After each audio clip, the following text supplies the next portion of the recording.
Je vais maintenant vous montrer comment partager un répertoire entre deux ordinateurs. Pour ce faire, vous voyez que j'ai deux machines virtuelles, une à gauche et une à droite.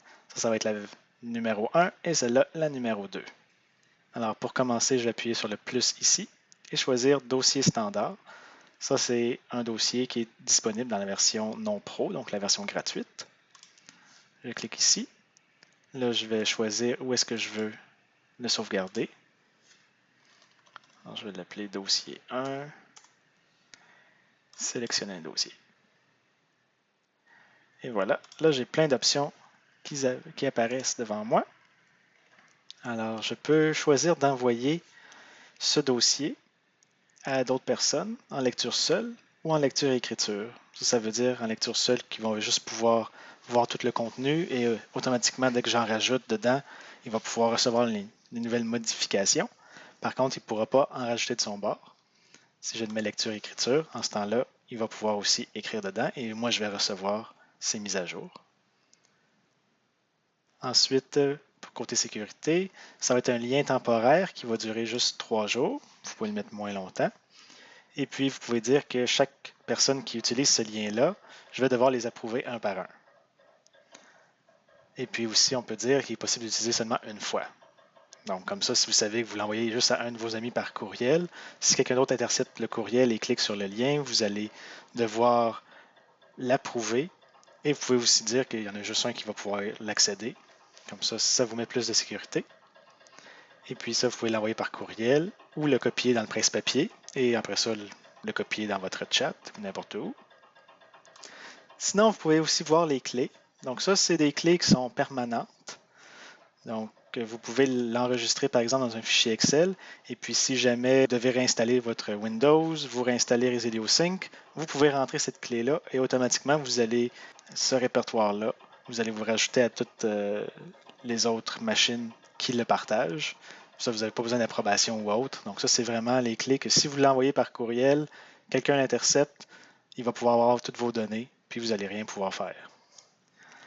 Comme j'ai deux machines qui sont collées ici, alors moi, je vais prendre ce lien-là. Donc là, on peut voir si c'est copié dans le presse-papier. La dernière option est très utile lorsque vous avez l'application sur un téléphone, c'est en code QR. Donc, vous choisissez lecture seule ou lecture-écriture et vous allez juste prendre une photo de ce code-là et automatiquement vous l'avez. C'est plus simple que de copier tout ce texte-là. Alors maintenant, j'ai la clé dans mon presse-papier. Je devrais pouvoir l'amener dans mon autre machine virtuelle. Alors ici, j'appuie sur le plus. Et puis là, je vais faire saisir une clé ou un lien. Ici, je peux coller la clé. Et puis là, on peut voir qu'il y a une option qui est cachée. Si on a la version Pro, on peut choisir de synchroniser seulement certains répertoires. Donc si on a un gros dossier avec beaucoup de sous-répertoires et des gros fichiers dessus, comme des fichiers de sauvegarde, ça peut être bon de juste synchroniser certains, mais ça se fait juste sur la version Pro. Sinon, vous devez créer un partage par répertoire. Donc là, je fais suivant. Il me demande où est-ce que je veux le mettre. Je vais le mettre sur le bureau et je vais l'appeler aussi dossier 1. Sélectionner un dossier et voilà. Maintenant, les répertoires sont créés des deux côtés. Alors, après un certain temps, on peut voir que les dossiers sont connectés ensemble. Si je clique ici, je suis synchronisé avec le 2. Et ici, je vais être synchronisé avec le 1. Donc, tout est beau. Et maintenant, si je vais dans les répertoires sur cette machine-ci, là, on peut voir qu'il est vide. Pour ceux qui affichent les répertoires cachés, donc les éléments masqués, on peut voir ici qu'il y a un répertoire .sync. Ça, c'est là-dedans qu'il y a certains fichiers qui gardent des informations à propos du répertoire. Donc ça, il ne faut pas y toucher. Et on a aussi un répertoire archive qui va avoir tous les fichiers qui ont été effacés ou modifiés. Je vais y revenir plus tard lorsqu'on va avoir fait quelques modifications. Donc ce répertoire-là, il ne faut vraiment pas y toucher. Maintenant, je vais créer un fichier. Et je vais aussi ouvrir de l'autre côté pour qu'on puisse voir en temps réel qu'est-ce qui se passe. Alors, fichier 1.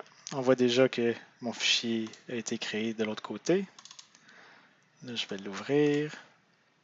Je vais écrire plein de zéros dedans. Là, on peut voir qu'il a déjà été renommé. Par contre, ici, j'ai un cas ici, il n'y a rien. On va attendre un petit peu. On peut voir qui a été fait. Si j'ouvre le fichier, on peut voir tous les zéros. C'est la même chose que de ce côté-ci. Et là, si je mets des 1, je sauvegarde. On peut regarder ici qu'est-ce qui se passe. Si on clique ici, on peut voir les détails.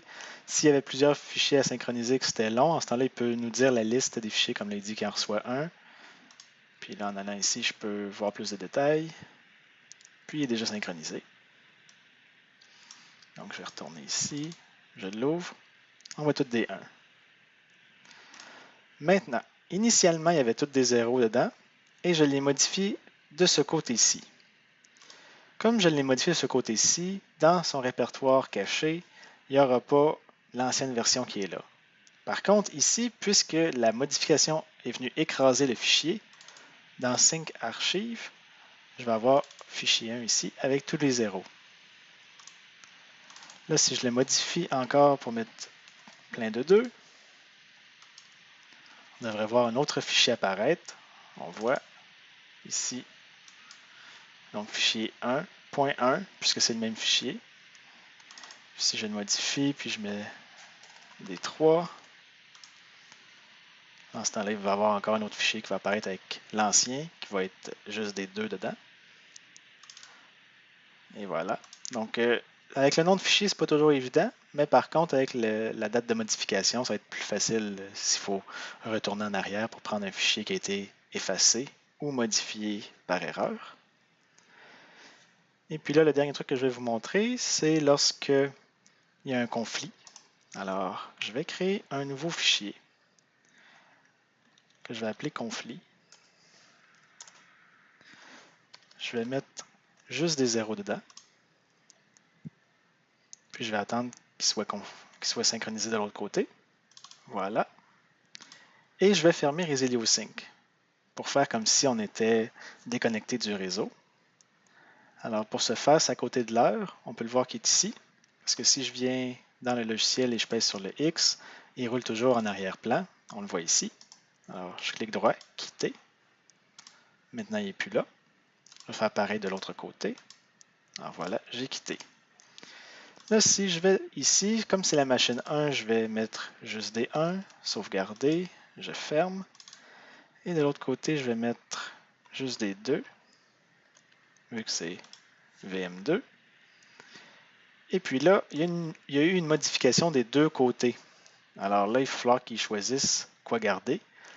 En ouvrant celui-ci, au démarrage, il va voir tout de suite qu'il y a eu des modifications dans les fichiers et il va se mettre à jour sa base de données locale. Puis quand que je l'ouvre aussi de l'autre côté, il va faire la même chose localement. Puis là maintenant, il synchronise les deux ensemble. Et on va voir qu'est-ce qui se passe une fois synchronisé. Alors comme on peut voir, ça s'est juste passé et on n'a rien vu de spécial. Si je vais ici, il me dit que tout est beau, c'est synchronisé. Et puis si je regarde dans les fichiers, on voit qu'il y a une version qui est là. Si on va à l'intérieur, on a la version 2.2.2 et ici on a la version 2.2.2. Donc comment est-ce qu'il a choisi de gérer le conflit? Au lieu de nous le demander, il a simplement pris la version du fichier qui était la plus à jour. Donc c'est pour ça que c'est important d'avoir la même heure des deux côtés. Je pense que justement s'il y a un trop gros décalage entre les machines quand ils se connectent ensemble, ça va dire un message qu'il faut que les horloges soient synchronisées. Donc là, si vous voulez retrouver votre fichier, encore comme d'habitude, ça va être dans Sync. Ici, on peut voir l'ancien fichier. Donc, vous gardez vos fichiers pendant un certain temps. Et puis, si vous voulez le configurer, justement, vous venez ici. Les fichiers dans Archives sont gardés pendant 30 jours.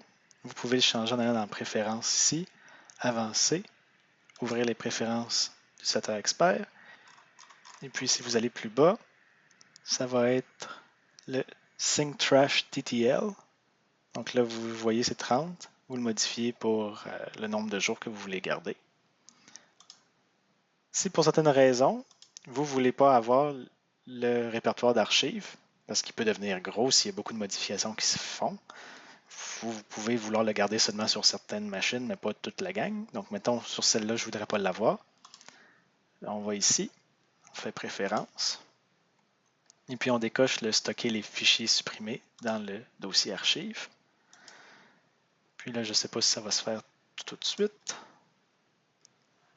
Ça n'a pas l'air. On va changer le fichier conflit pour voir si ça va juste